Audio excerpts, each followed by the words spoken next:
صدر محفل بانی محفل پیر طریقت فخر السادات محقق عصر حضرت قبلہ پیر سید صبغت اللہ شاہ صاحب سہروردی دامت فیوزہم، پیر طریقت رہبر شریعت فخر السادات حضرت قبلہ پیر سید علی رضا شاہ صاحب اور معززین علاقہ حاضرین محفل، اللہ رب العزت جل مجدہ الکریم سب کا چل کر آنا مل بیٹھنا اپنی بارگاہ میں قبول و منظور فرمائے۔ حضرات گرامی، ہم جس ہستی پاک کے ذکر کے لیے اس مقام پر جمع ہیں، اللہ رب العزت نواز رسول شہزادہ بطول جگر گوشہ مولائے کائنات حضرت سیدنا امام علی مقام امام حسین رضی اللہ تعالیٰ عنہ کے ساتھ سچی محبت اور عقیدت عطا فرمائے۔ الحمدللہ ثم الحمدللہ، ہم اہل حق اہل سنت حضور کی اہل بیت سے بھی پیار کرتے ہیں، سرکار کے غلاموں سے یعنی صحابہ کرام سے بھی محبت کرتے ہیں۔ حضرات گرامی، ہمارا غلامی کا رشتہ حضور کے صحابہ سے بھی ہے اور حضور کے اہل بیت سے بھی ہے۔ اللہ رب العزت جل مجدہ الکریم نے آقا دو جہاں صلی اللہ علیہ وسلم کے توسط سے آپ کی امت کو یہ پیغام دیا کہ اے میرے محبوب کی امت، اگر تم چاہتے ہو کہ تمہارا اجر محفوظ ہو جائے، تمہاری نیکیوں کا اجر صلہ معاوضہ کما حق ہو تمہیں مل جائے، اور تم اپنا ایمان بھی بچانا چاہتے ہو، اپنے ایمان کا تحفظ بھی چاہتے ہو، تو پھر کیا فرمایا؟ قُلْ لَا أَسْأَلُكُمْ عَلَيْهِ أَجْرًا إِلَّا الْمَوَدَّةَ فِي الْقُرْبَى، آؤ میری آل سے پیار کرو اور محبت کرو۔ حضرات گرامی، آگے دو جہاں صلی اللہ علیہ وسلم نے فرمایا میری امت، میں نے تم تک اللہ رب العزت کے پیغام توحید کو، پیغام رسالت کو، کماحت کو، یا ایھا الرسول بلغ ما انزل الیک، اے حبیب آپ کی طرف سے، آپ کے رب کی طرف سے جو کچھ اتارا گیا ہے سارے کا سارا دین آپ پہنچا دیجئے۔ حضور فرماتے ہیں میں نے دین کے پہنچانے میں کوئی کسر نہیں چھوڑی، اے میری امت میں نے سارا دین تم تک پہنچایا، توحید پہنچائی، رسالت پہنچائی، شریعت پہنچائی، قرآن پہنچایا، اور اے میری امت میں نے فقر و فاقے برداشت کیے لیکن مشن کو نہیں چھوڑا۔ مجھے میرے خاندان سمیت شیب ابی طالب کے اندر معصور کر دیا، درختوں کے پتے کھانے پر مجبور کیا گیا، زمین کی گھاس کھانے پر مجبور کیا، ہم نے زمین کی گھاس کھائی، درختوں کے پتے کھائے، مگر اے میری امت میں نے تم تک اللہ رب العزت کا پیغام پہنچایا، دین کا پیغام پہنچایا۔ میں نے مشن سے پیچھے ہٹنے کا کبھی بھی نہیں سوچا۔ میں نے تو کفار کو اتنا تک کہا کہ اے مشرکین مکہ، اے صنادین مکہ، میرے ایک ہاتھ میں سورج لا کر رکھ دو، دوسرے ہاتھ میں چاند لا کر رکھ دو، مگر میں مصطفیٰ خدا کے مشن سے، خدا کے پیغام سے پیچھے ہٹنے والا نہیں ہوں۔ میرے غلاموں کو چھٹتے ہوئے انگاروں پر لٹایا گیا، ان کے جسموں پر بھاری بھرکم پتھر رکھے گئے، ان کے جسموں کو چیرا گیا، انہیں طرح طرح کی سزائیں دی گئی، اذیتیں دی گئی، تکلیفیں دی گئی۔ اے میری امت آپ نے سختیاں تو جھیلی، مصائب تو جھیلے، مظالم تو برداشت کیے، لیکن ایک لمحے کے لیے میں مصطفیٰ خدا کے پیغام سے پیچھے نہیں ہٹا، میرے غلام میرے پیغام سے پیچھے نہیں ہٹے، میں دامن خدا سے وابستہ رہا، میرے غلام دامن مصطفیٰ سے وابستہ رہے۔ اے میری امت، پر اتنی محنت کے باوجود مجھے اپنے اجر کی کوئی فکر نہیں ہے، مجھے اپنے بدلے اور صلہ کی کوئی فکر نہیں ہے کہ میں تم سے صلہ مانگوں، میں تم سے اپنے بدلے کا سوال کروں، اپنا معاوضہ تم سے مانگوں، یہ مجھ مصطفیٰ کی سایہ نشان ہی نہیں۔ اے میری امت، مجھے اپنے اجر کی کوئی فکر نہیں ہے، میں اگر فکر کر رہا ہوں اے میری امت تمہاری فکر کر رہا ہوں، میں اگر آنسو بہاتا ہوں تو تمہارے لیے، گڑگڑا کر دعائیں مانگتا ہوں تو تمہارے لیے، طویل و عریض بیان کر کے حتیٰ تبرمت کا دبا ہو کہ میرے قدمین تقریباً سوٹ جاتے ہیں، رومان آ جاتی ہے، وہ پھٹنے کے قریب آ جاتے ہیں۔ اے میری امت لمبے لمبے قیام کرتا ہوں تو تمہاری خاطر، جب بھی نمازیں پڑھتا ہوں تو تمہاری خاطر رو رو کر دعائیں مانگتا ہوں تو تمہاری خاطر آنسو بہاتا ہوں تو تمہاری خاطر. وہ اعلیٰ حضرت نے کیا خوب فرمایا, اللہ کیا جہنم اب بھی نہ سرد ہوگا, اللہ کیا جہنم اب بھی نہ سرد ہوگا. رو رو کے مصطفیٰ نے دریا بہا دیے ہیں, رو رو کے مصطفیٰ نے دریا بہا دیے ہیں. اللہ اکبر. میری امت, مجھے اپنے اجر کی کوئی فکر نہیں, مجھے تمہارے اجر کی فکر ہے. میں تمہیں طریقہ بتانا چاہتا ہوں, آؤ وہ طریقہ اختیار کرو, تمہارا اجر محفوظ ہو جائے گا, تمہارا سینہ محفوظ ہو جائے گا, تمہارا معاوضہ تمہیں مل جائے گا. آپ کا وہ طریقہ کیا ہے؟ اللہ رب العزت فرماتا ہے, محبوب اپنی امت سے فرماتے قل لا اسألکم علیہ اجرا الا المودۃ فی القربى. اگر اپنا اجر بچانا چاہتے ہو تاکہ تمہاری نماز بچ جائے, تمہارا روزہ بچ جائے, تمہارا حج بچ جائے, تمہاری زکات بچ جائے, تمہارا عمرہ بچ جائے, تمہاری نیکیاں بچ جائیں, یہ تم مساجد بناتے ہو اس کا ثواب بچ جائے, یہ مدارس بناتے ہو اس کا ثواب بچ جائے. اے میری امت, آپ میں تمہیں طریقہ بتاتا ہوں. آپ کا وہ طریقہ کیا ہے کہ ہمارا اجر محفوظ ہو جائے, ہمارا سینہ محفوظ ہو جائے, ہمارا ثواب محفوظ ہو جائے. فرمایا ان المودۃ فی القربى. میری آل کے ساتھ پیار کرو, علی اور فاطمہ سے محبت کرو, حسن و حسین سے محبت کرو.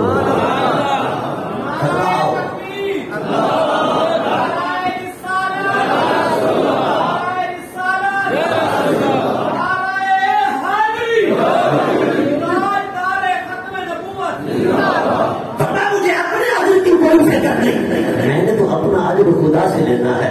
میری امت, اگر تم اپنا اجر بچانا چاہتے ہو, اپنا ثواب بچانا چاہتے ہو اور چاہتے ہو کہ ایمان بچ جائے, آؤ میری آل سے محبت کرو. مفسرین کرام نے لکھا یہاں قربا سے مراد حضور کی وہ اولاد ہے جو سرکار کائنات کی شہزادی کونین سیدہ نساء العالمین حضرت سیدہ خاتون جنت سلام اللہ علیہا کے بدن پاک سے ہے.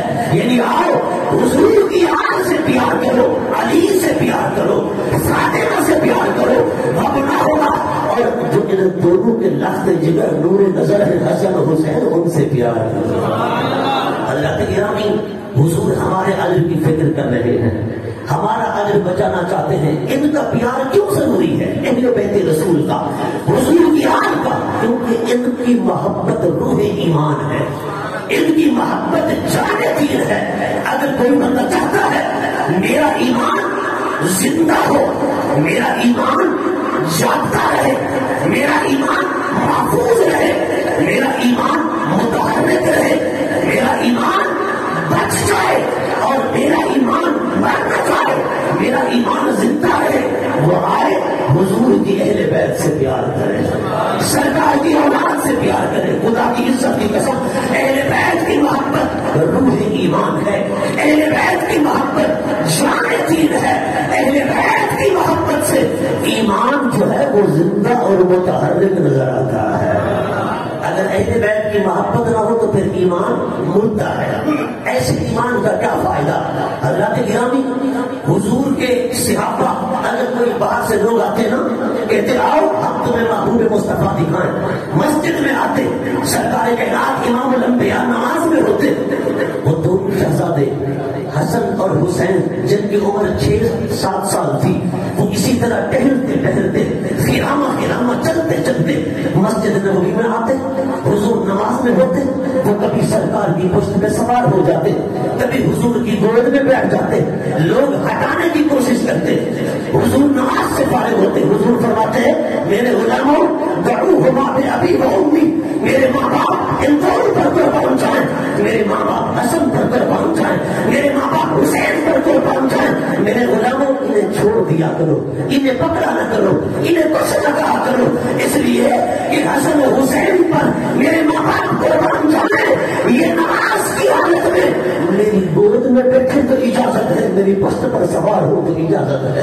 صحابہ کہتے آقا آپ ان سے اتنا پیار کرتے ہیں, اتنا محبت کرتے ہیں. حضور فرماتے ہیں ہاں, من احب ہوگا فقد احبنی, من احبنی فقد احب اللہ, من ابغض ہوگا فقد ابغضنی, من ابغضنی فقد ابغض اللہ. فرمایا میرے غلاموں جو حسنین سے محبت کرتا ہے, وہ مجھے مصطفیٰ سے محبت کرتا ہے, جو مجھے مصطفیٰ سے محبت کرتا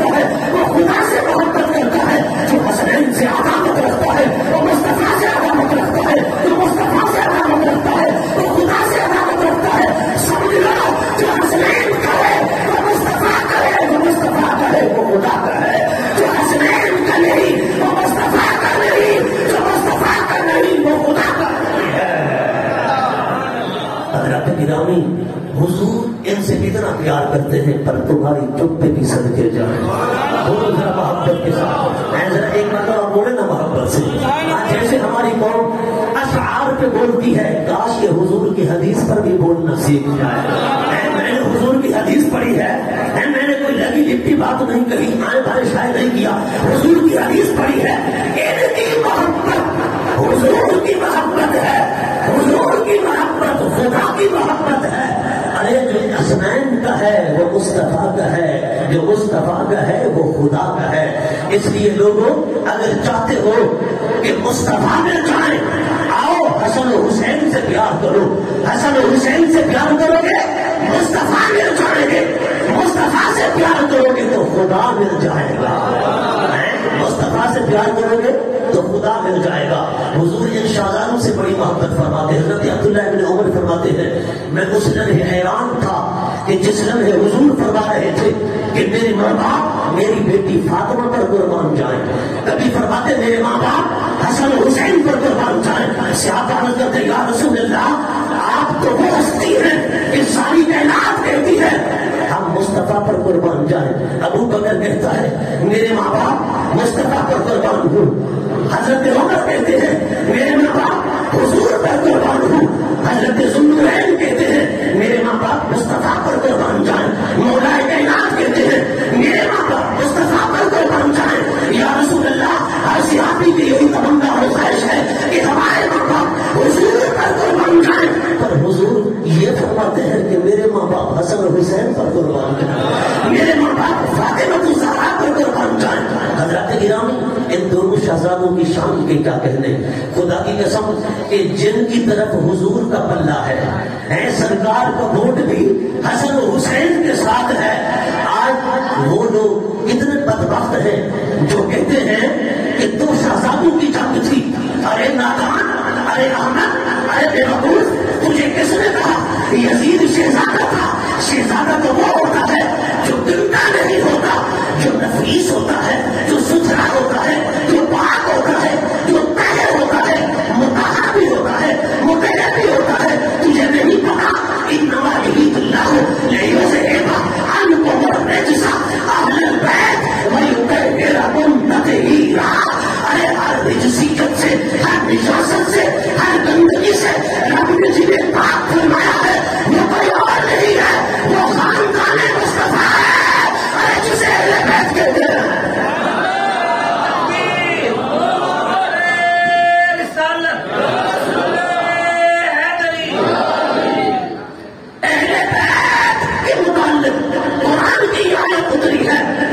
حسین اقتدار کا بھوکا تھا, اور بدبخت ملا تو حسین کو کہتا ہے اقتدار کا بھوکا تھا, اور اقتدار کی لالچ یہ کیا ہے؟ یہ ایک رجسیت ہے. وہ باطنی عیب بھی ہوتے ہیں, ظاہری عیب بھی ہوتے ہیں. اگر کوئی بندہ دنیا کی لالچ رکھتا ہے, حب دنیا, حب جاہ, کہ مجھے مرتبہ ملتا ہے, مجھے عہدہ ملتا ہے, جائز طریقے سے ہو یا ناجائز طریقے سے ہو, کسی ذریعے سے دنیا آ جائے, عہدہ مل جائے, منصب مل جائے, تو حسین یہی چاہتا تھا. یہ تو ایک باطنی عیب ہے, پر خود رب فرما رہا ہے وَيُطَهِّرَكُمْ تَطْهِيرًا. اور نادانوں, اہل بیت مصطفیٰ تو وہ ہیں جن کو رب نے ظاہری طور پر بھی پاک فرما دیا ہے, باطنی طور پر بھی پاک فرما دیا ہے. حسین کو اقتدار کا لالچ نہ تھا. یزید تو کہہ رہا تھا نا کہ حسین سے کہو مدینہ میں بیٹھ جائے, مدینہ کی ساری سرداری حسین کو مل جائے گی, درہم آئیں گے, دینار آئیں گے. اچھا کیا خیال ہے, حسین جیسا پیر دنیا میں آ سکتا ہے؟ اگر حسین پیر بن کر مدینہ تو رسول میں بیٹھ جاتے, میں کہتا ہوں ہاتھ چومنے والے بھی ہوتے, کون چومنے والے بھی ہوتے. ارے اطراف و اکناف عالم سے, شرق و غرب سے, شمال و جنوب سے, عرب و عجم سے لوگ دوڑ دوڑ کر شہزادے رسول کی بیعت بھی کرتے, زیارت بھی کرتے, دیدار بھی کرتے, اور دنیا کے انبار لگا دیتے. حسین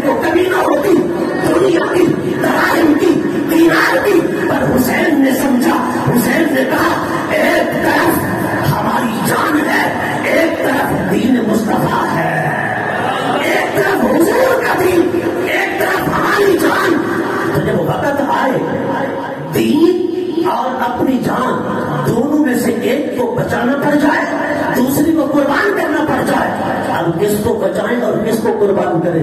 اور حسینیت کا نعرہ لگانے والوں ذرا توجہ فرماؤ، یہ فکر ہے حسینیت کی، یہی فلسفہ ہے کربلا کا۔ ہم صرف واقعات سنیں، ہم صرف کہانی سنیں، وہ داستان غم و علم ایک بہت بڑی غم و علم سے بڑی داستان ہے، آنسو بہائیں اور چلے جائیں، یہ مقصد نہیں ہے 10 محرم الحرام کا۔ مقصد یہ ہے کہ ہم اپنے اندر حسینی روح بیدار کریں، یزیدیت سے مقابلہ کرنے کے قابل ہو جائیں۔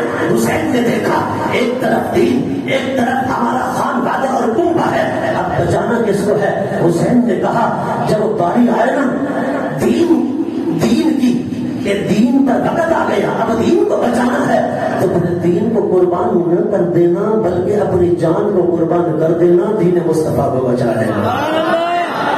آج میں کہتا ہوں وہ مساجد کی کمیٹیوں پر سرداری کرنے والوں، وہ مدارس کی کمیٹیوں پر سرداری کرنے والوں، آج اگر کوئی خطیب، کوئی مقرر، کوئی تمہارا امام حسینی فکر پیش کرتا ہے، حسینی فلسفہ پیش کرتا ہے، کیونکہ ہر طرف یزیدیت کی یلغار ہے، ہر طرف یزیدیت کا دورہ ہے، ہر طرف یزیدیت اور یزید کی ذریت دھندناتی پھر رہی ہے، جدھر بھی دیکھو پرائیویٹ سطح پر دیکھو، سرکاری سطح پر دیکھو، یزیدیت جو ہے وہ عروج پر ہے، ہر طرف یزیدیت کی یلغار ہے۔ اگر کوئی حضور کا غلام برسر منبر یہ کہتا ہے کہ یزیدیت سے مقابلہ کرنا ہے، یزیدیت کا ڈٹ کر مقابلہ کرنا ہے، تو پھر ہم کہتے ہیں کہ امام صاحب، خطیب صاحب، مقرر صاحب، آپ ہمارے استاد صاحب ضرور ہیں، امام صاحب ضرور ہیں، خطیب صاحب ضرور ہیں، لیکن آپ ایسی باتیں نہ کیا کریں ورنہ ہم آپ کو مسجد سے چھٹی کرا دیں گے، ورنہ ہم آپ کو مدرسے سے چھٹی کرا دیں گے۔ اور میں نے کہا یار ہم حسین کے نام کے جلسے بھی منعقد کریں اور حسینی فکر کے ساتھ بغاوت بھی کریں، تو بتاؤ پھر حسین سے محبت کیسی ہے؟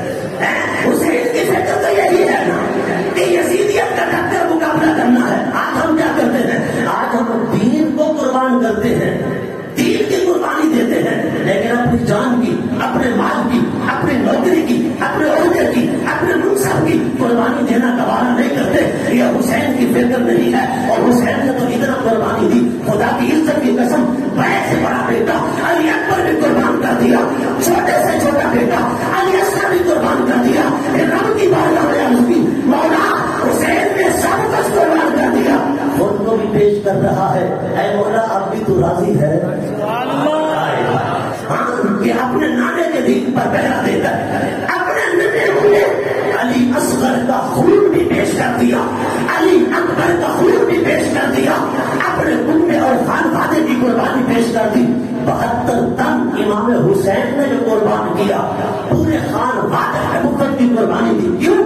حسین نے اس لیے قربانی دی کہ اگر وقت آ جائے تو پھر دین کو قربان نہ کرنا میرے نانا کی امت، بلکہ اپنی جان قربان کرنا اور دین مصطفیٰ کو بچا لینا۔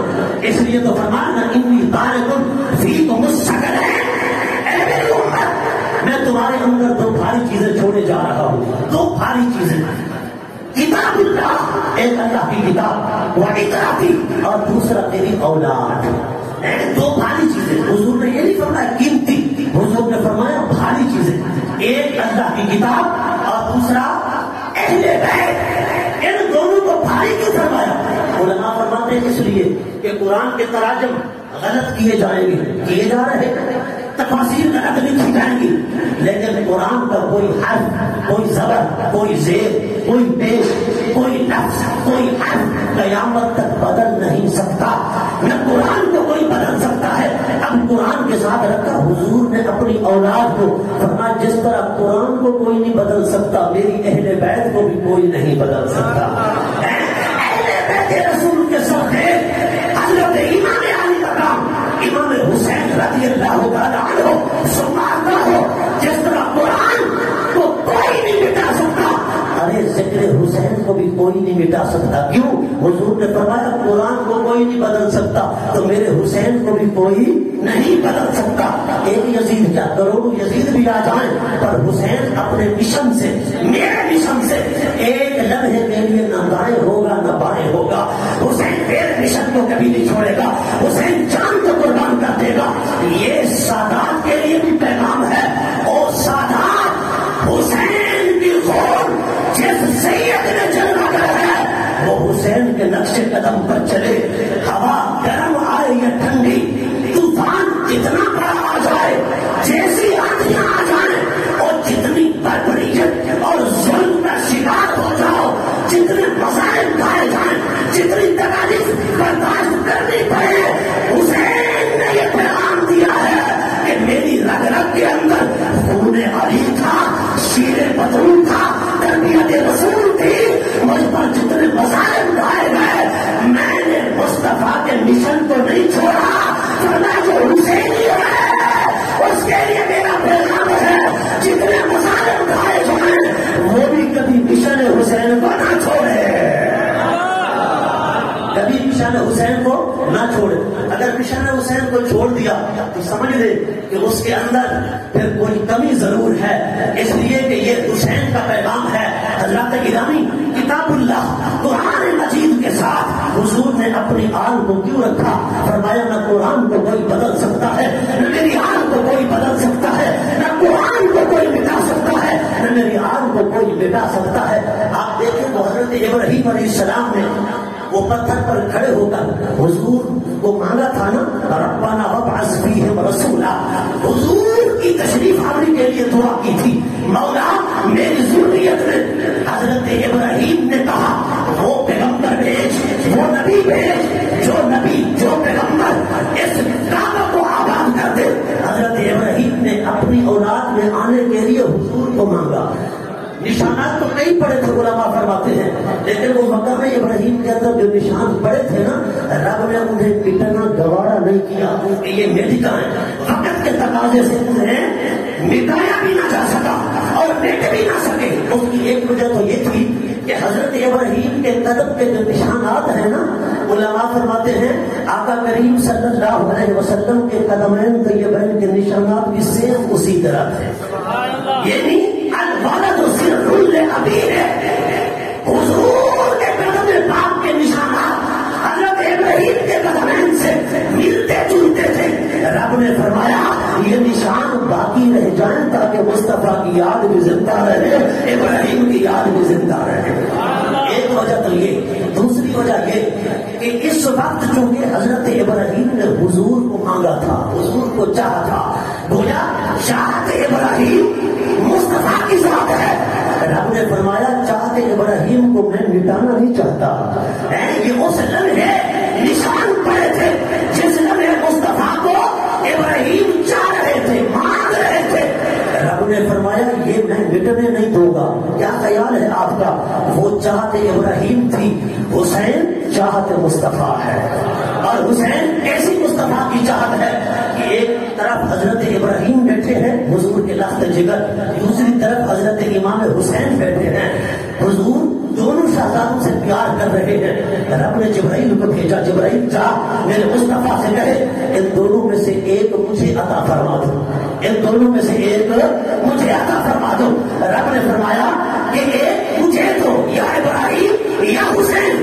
حضور نے جبرائیل سے فرمایا جبرائیل میں ابراہیم تو دے سکتا ہوں پر حسین نہیں دے سکتا, اس لیے کہ اگر ابراہیم دے دوں تو میں رہوں گا, میرے دل کو تکلیف پہنچے گی, جدائی ہجر فراق میں برداشت کروں گا, لیکن اگر حسین دے دیا تو میری فاطمہ بھی روئے گی. مجھے اپنی اذیت اور تکلیف تو برداشت ہے, اپنا بیٹے سے جدا ہو جاؤں ہجر و فراق یہ تو گوارا ہے, لیکن بیٹی کا گوارا نہیں ہے. حضرت گرامی حضور کی آل طبیعت کے تقاضے سے بھی اگر روئے نا سرکار کو بڑی تکلیف پہنچتی ہے. آقا علیہ السلام جب مسجد میں جاتے نا تو حضور اما عائشہ صدیقہ کے گھر کے سامنے سے گزرتے, پھر حضرت سیدہ خاتون جنت کے گھر سے گزرتے تو حضور فرماتے السلام علیکم یا اہل البیت ورحمۃ اللہ وبرکاتہ.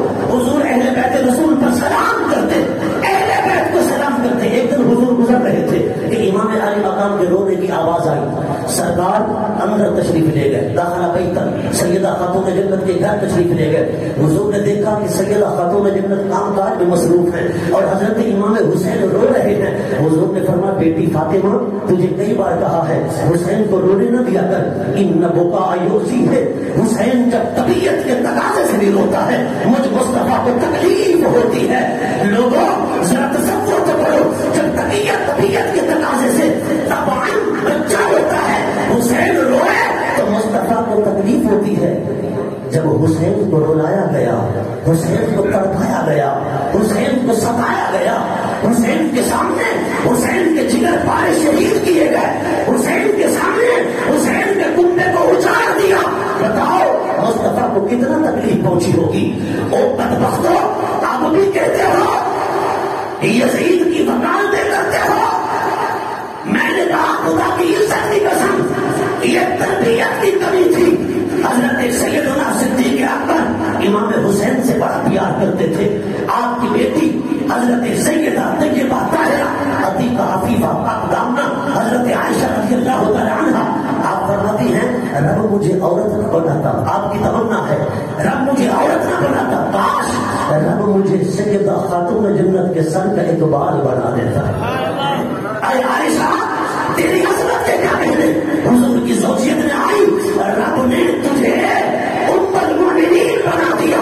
النبی اولی بالمؤمنین من انفسہم وازواجہم امہاتہم. یہ حضور کی زوجیت میں آنے والی خواتین کی شان ہے کہ حضور کی بیوی بنی رب نے کائنات کی ماں بنا دیا، مومنین کی ماں بنا دیا.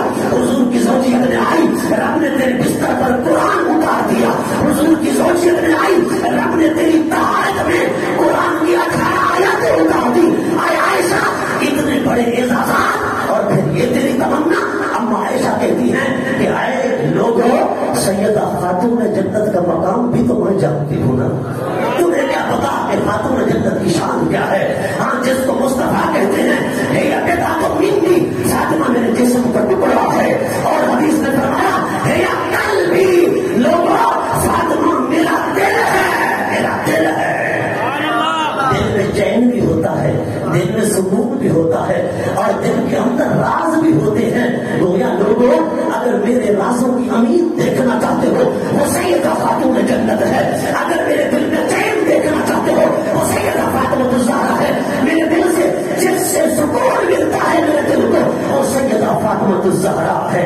حضرت گرامی حضرت سیدہ خاتون جنت سے اما عائشہ کا اتنا پیار.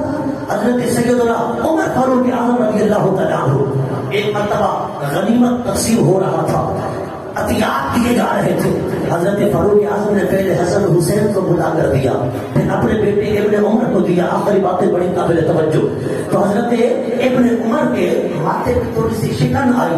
حضرت ابن عمر نے کہا بابا جان میں عمر میں بڑا ہوں، قدیم الاسلام ہوں، بڑی جنگیں کی ہیں، بڑی قربانیاں ہیں، اور پہلے میں ہی آیا اور خلیفہ کا بیٹا بھی ہوں. آپ پہلے مجھے دیتے بعد میں حسن حسین کو دیتے. حضرت فاروق اعظم نے جب سنا تو آپ جلال میں آ گئے. آپ نے فرمایا بیٹا عمر تو حسن حسین سے برابری کا سوچتا ہے، حسن حسین سے مقابلہ کرتا ہے. پہلے یہ تو بتا جو نسبتیں حسن حسین کی ہیں کیا وہ نسبتیں تیری بھی ہیں؟ پہلے حسین جیسا بابا لیا، حسین کے بابا جیسا بابا لیا، حسین کی ماں جیسی ماں لیا. پہلے یہ بتا حسین کے ماموں جیسا تیرا ماموں ہے، حسین کے خالہ جیسی تیری خالہ ہے، اور حسین کے نانا جیسا تیرا نانا ہے، حسین کی نانی جیسی تیری نانی ہے. اے عبداللہ یہ بتا کہ یہ نسبتیں تیرے پاس ہیں؟ پہلے یہ نسبتیں لیا پھر مقابلہ کر، پھر برابری کا سوچ. اگر یہ نسبتیں نہیں ہیں پھر حسین سے برابری نہ کر، پھر حسین سے مقابلہ نہ کر. ذرا توجہ فرمائیں، یہ تربیت ہو رہی ہے بیٹے کی، اور تربیت کون کر رہا ہے؟ ارے تربیت عمر کر رہا ہے. اور حضرت عمر نے کہا سن حضرت حسین کا ماموں ابن رسول اللہ ہے، حسین کی خالہ بنت رسول اللہ ہے، حسین کا پاپا علی المرتضیٰ ہے، حسین کی والدہ سیدہ فاطمہ الزہرا ہے، حسین کی نانی خدیجہ الکبریٰ ہے، حسین کا نانا خود محمد رسول اللہ ہے.